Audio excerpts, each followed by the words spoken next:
শাবান মাস এমন একটা মাস যে মাসের পরে আল্লাহ সুবহানাহু ওয়া তাআলা মাহে রমজান দিয়েছেন, এবং শাবানের ঠিক মধ্য অবস্থায় আমরা এখন আছি। এই শাবানের গুরুত্বপূর্ণ একটি দিন এবং রাত রয়েছে, যে রাতের ব্যাপারে আল্লাহ রাসূল সাল্লাল্লাহু আলাইহি ওয়াসাল্লাম হাদিসের মধ্যে বলছেন, এই রাত্রে আল্লাহ সুবহানাহু ওয়া তাআলা বান্দাদেরকে বিশেষভাবে ক্ষমা করে থাকেন। বলুন সুবহানাল্লাহ। আমরা বলে থাকি শবে বরাত, হাদিসের মধ্যে শবে বরাত বলতে কোনো শব্দ নাই, তবে হ্যাঁ আছে কি লাইলাতুন নিসফে মিন শাবান, মানে মধ্য শাবানের অন্তর্ভুক্ত যে রাতটি 14 তারিখ যাওয়ার পরে সন্ধ্যা শুরু হয়, সূর্য অস্তমিত হওয়ার পরে 15 শাবান শুরু হয়, 15 তারিখ সন্ধ্যা পর্যন্ত। এই সময়টা বিশেষ করে রজনীর যে সময়টা, রাতের সময়টা, এই সময়টাকেই লাইলাতুন নিসফে মিন শাবান। লাইলাতুন শব্দের অর্থ হচ্ছে রাত, নিসফুন শব্দের অর্থ হচ্ছে অর্ধেক, আর মিন মানে থেকে, শাবান মানে রাত অর্ধেক থেকে শাবান, শাবান মাসের মধ্য রজনী, মধ্য রজনী মাসের মধ্য অংশের রজনী। সুবহানাল্লাহ বলেন। তাহলে শবে বরাত কেন আমরা বলি? সব শব্দের অর্থ হচ্ছে রাত, বারাত শব্দের অর্থ হচ্ছে মুক্তি। তো মুক্তি রজনী মানে এই রাত্রে আল্লাহ সুবহানাহু ওয়া তাআলা মানুষকে ক্ষমা করে থাকেন। এবং কিছু বর্ণনা পাওয়া যায়, যদিও এগুলোর ব্যাপারে প্রশ্ন আছে, ভাগ্য রজনী বলে থাকে অনেকে।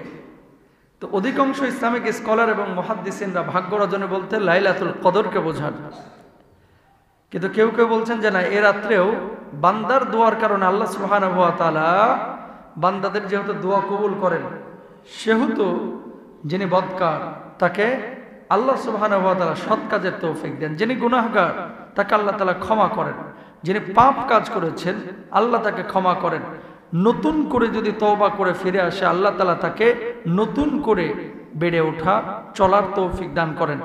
সিদ্ধান্ত পরিবর্তন হয় দোয়ার কারণে। আত-তাকদীরু ইয়াদহাকু ইলা সাই, তাকদীর এটা বান্দার চেষ্টার সাথেও সম্পৃক্ত। ঘরের মধ্যে বসে বসে থাকবেন আর বলবেন যে আল্লাহ খাওয়ান দিয়ে যাব না, আল্লাহ আপনার জন্য রিজিক রেখেছেন, কিন্তু এই চেষ্টা চালায় রিজিকটা নিয়ে নিতে হবে। ঠিক কিনা ভাইরা? তো শবে বরাত এই শব্দটা বাংলা ভাষাভাষীরা আমরা ব্যবহার করি মূলত ফার্সি থেকে। কি থেকে? পারস্য থেকে যে সমস্ত বণিক দল এই দেশে আসতো, দেখেন চট্টগ্রাম, তারপরে সিলেট, তারপরে এই যে কর্ণফুলী, তারপরে বাংলাদেশের বিভিন্ন জেলা আছে, বাগেরহাট, এই সমস্ত জেলাগুলোর যে নামগুলো আপনারা পান, এই নামগুলো কিন্তু বাংলা ভাষাভাষীদের দেওয়া না। এগুলো ছিল একরকম, পরিবর্তন হয়ে সিলেট মূলত এসেছে সিলহট থেকে। কি সিলহট?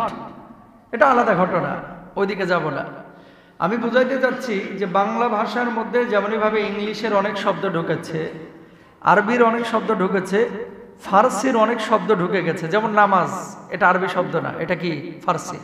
কি শব্দ? ফার্সি। রোজা আরবি শব্দ না, আরবি শব্দ হচ্ছে সিয়াম। নামাজ আরবি শব্দ না, আরবি শব্দ হচ্ছে সালাত। রোজা আরবি শব্দ না, ফার্সি শব্দ, এবং উর্দুতে ব্যবহার হয়। আরবিতে বলা হয় সিয়াম। চেয়ার আমরা ইংলিশে বলি চেয়ার, বাংলায় বলা হয় কেদারা, কিন্তু অনেকে বাংলা ব্যবহার করে না, চেয়ারকে চেয়ারই বলে, যেন এটাই বাংলা হয়ে গেছে। কথা বলেন ঠিক কিনা? তো শবে বরাত এটা মূলত আরবি শব্দ না, এটা ফার্সি শব্দ, বাংলাদেশে ব্যবহৃত হচ্ছে। যেখান থেকে কথাটা বলছিলাম, তাহলে লাইলাতুন নিসফে মিন শাবান, যারা বলে যে শবে বরাত বলতে কোনো কিচ্ছু নাই,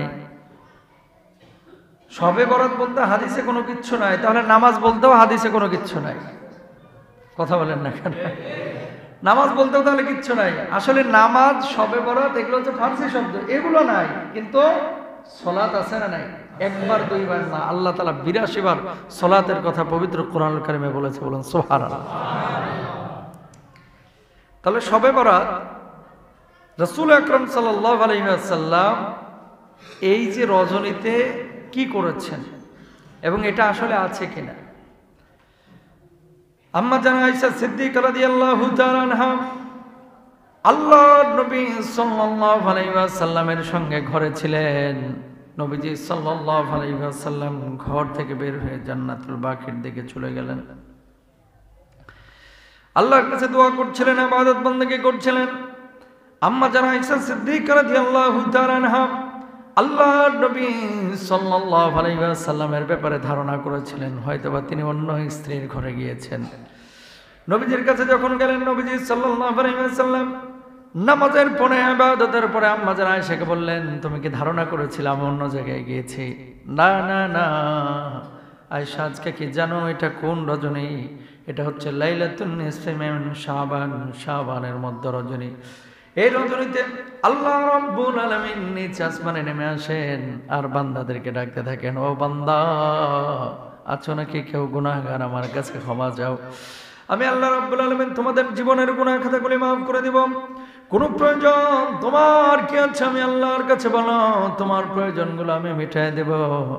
তোমার যত চাওয়াগুলো আছে আমি আল্লাহর কাছে চাও, আমি আল্লাহ রাব্বুল আলামিন তোমার চাওয়াগুলোকে পূর্ণ করে দেব।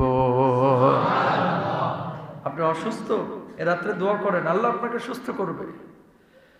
আপনার বাপ মা কবরে চলে গেছে, তাদের জন্য দোয়া করেন, আল্লাহ আমার বাপ মা দুনিয়া থেকে বিদায় নিয়ে চলে গেছে, আল্লাহ তুমি আমার বাপ মার কবর আযাব গজবগুলোকে মাফ করে দাও।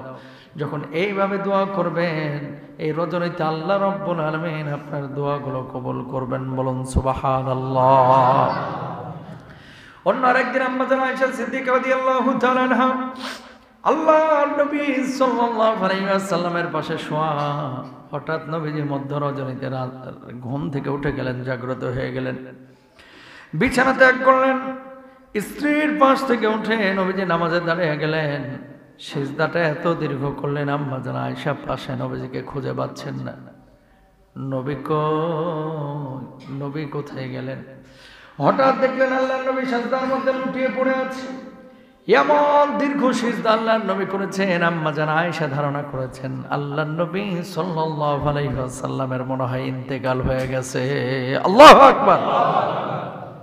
নবীজির বৃদ্ধাঙ্গুলিতে আম্মা জান আয়েশা সিদ্দিকা রাদিয়াল্লাহু তাআলা আনহা চাপ দিলেন, ইশারা করলেন, স্পর্শ করলেন।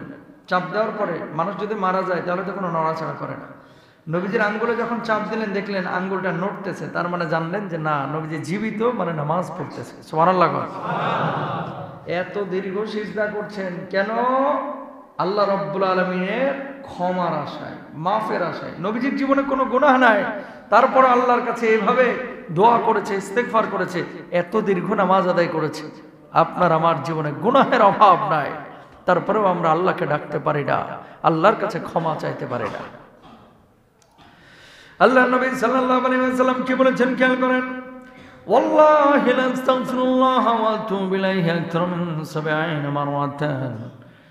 আমি নবী আল্লাহর নামে শপথ করে বলছি, প্রতিদিন একবার না, দুইবার না, তিনবার না, ৭০ বারের উপরে আল্লাহর কাছে আমি ক্ষমা চাই, তওবা করে। আল্লাহ রাব্বুল আলামিন যাতে করে ক্ষমা করেন। নবীর জীবনে গুনাহ নাই, তারপরও ৭০ বারের বেশি তওবা করেছে। আপনার আমার জীবনটা গুনাহের সাগরে নিমজ্জিত, তারপরে অনেক মানুষ আমরা তওবা করতে পারি না। আছে না নাই বলেন?